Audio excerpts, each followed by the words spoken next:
छोटू भाई मेरा नुकसान हो गया, मकान और माल मवेशी मक्की सब कुछ नुकसान हो गया मेरा रात को। ये रोड जो बड़ी है, रोड की वजह से मेरा सब नुकसान हो गया है।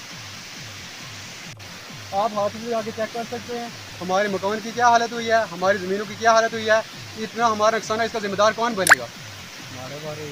मैं डीसी साहब से यही अपील करना चाहता हूँ कि महकमा PWD से ये वो हम गुजारिश करते हैं, महकमा PWD से वो कहें कि हमारी रोड ये जो है ठीक करवाएं, यहाँ पे ये नाला ठीक करवाएं।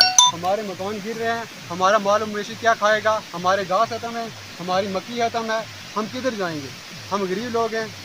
तो इस तरह एक रोड जो सब डिस्ट्रिक्ट हॉस्पिटल ग्राल से दरा से गिरावट गई है, इसमें रात को जो हैवी रेन हुई है तो इसकी वजह से ये यहाँ पे बेसिकली यहाँ पे जो एक पुली बनाई गई है इस नाला पे, लालकस नाला से कहते हैं, इस पे हम बारहा हमने महकमा से ये गुजारिश की कि आप यहाँ पे पाइपें ना डालें, बड़ी पुली बनाएं, क्योंकि बहुत बड़ा नाला है और ये सदियों से इसी तरह हमने देखा है। जब से हमें होश संभाली है इसी रास्ते से जाते हमने उनसे मना किया कि आप पाइपें मत डालो, यहाँ पे पुली बनाओ, तो उन्होंने नहीं माने कि हम जिम्मेदार हैं, ये है वो है।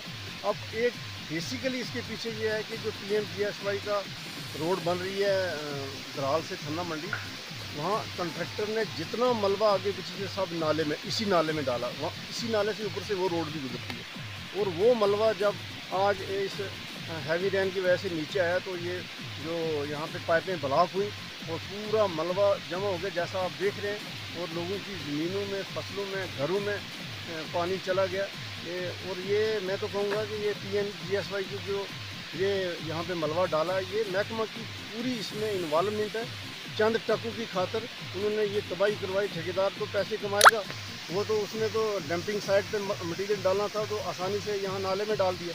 अब वो जब ऊपर से मटेरियल आया तो यहाँ लोगों का इतना बड़ा नुकसान किया है और जान भी जा सकती है। लोगों को रात में ये आवाज़ आई तो उठ के बाहर बैठे रहे लोग सारे बेचारे घरों में। तो ये एक हमारे लतीफ़ मनाज साहब हैं, उनको अल्लाह ने किस तरीके से इनको बचाया। इनकी जो माल मवेशी की मंडी है वो तो एक किस्म से ख़त्म ही होगी। अगर ये थोड़ा बहुत यहाँ पे पानी उस साइड ना मुड़ता तो ये पूरा घर ही ख़त्म हो गया। ज़मीनें भी देख लो, तो इतना बड़ा नुकसान हुआ है और महकमे के कोई टस्ते मत नहीं है, बिल्कुल प्लानिंग ही नहीं है। जहाँ पे पुली बननी चाहिए, ये कलवर्ट बनना चाहिए, वहाँ नहीं, वहाँ ऐसे वहाँ पाइपें डालते हैं। तो अब ये इतना बड़ा नाला इसमें ये, और ऊपर से वो मलबा इस PMGSY के ठेकेदार जालिम ने लोगों का नुकसान किया है। तो हम इंतजामिया भी खामोश है, वो नहीं, वो भी उनको भी देखना चाहिए कि डंपिंग साइट कहाँ हो रही है, लोगों का नुकसान होगा, वो कोई इसमें कोई भी नहीं, किसी को परवाह नहीं। तो हम हुकाम आला से ये गुजारिश करते हैं कि आप इसकी पूरी तहकीकात करें और पूरे एक कमेटी बिठाएं कि ये जो मटेरियल इस नाले में डाला गया है ये क्यों डाला गया है, क्या वजह है। और पाइपें यहाँ खाली पाइपें डालेंगी जबकि कलवर्ट बनना चाहिए था, तो इतना बड़ा नुकसान हुआ है। डीसी साहब से पर्टिकुलरली हम गुजारिश करते हैं, तमाम और भी जितने आला इक़्तिदार के लोग हैं उनसे कि इसकी पूरी कार्रवाई करें और ये आके देखें। यहाँ पे हमने गुजारिश भी किया, तहसीलदार साहब भी हमने गुजारिश किया कि आप पूरा यहाँ जो नुकसान लोगों का इसका पूरा मुआयना करें।